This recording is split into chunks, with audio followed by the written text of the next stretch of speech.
44 सेना, 32 प्रहरी र 26 बैंक कर्मचारी बेपत्ता। भोटेकोशी बाढीले बगायो 22 पक्की पुल, 5 बेली ब्रिज, 40 किमी सडक नक्साबाटै गायब। प्रभावित क्षेत्रमा उद्धार प्रयास जारी। तिब्बत तर्फबाट रसुवाको भोटेकोशी र त्रिशुली नदीमा आएको प्रलयङ्कारी बाढीका कारण ठूलो मानवीय तथा भौतिक क्षति पुगेको छ।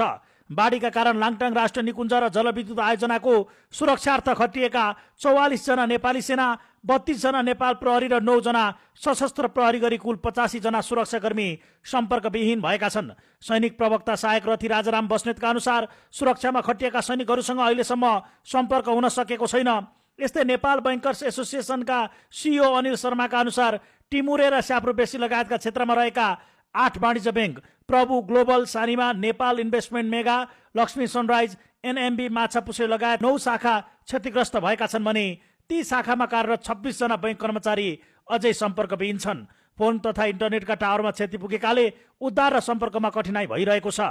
बाढीले सडक र पुल पूर्वाधारमा ठूलो विनाश मचाएको छ। सडक विभागका अनुसार रसुवागढीदेखि धादिङ गल्सीसम्मका 22 वटा पक्की पुल र 5 वटा बेली ब्रिज बाढीले बगाएको छ। बेत्रावर्ती, तादी खोला, त्रिशुली र गल्सीका पक्की पुलहरू बगेका छन्।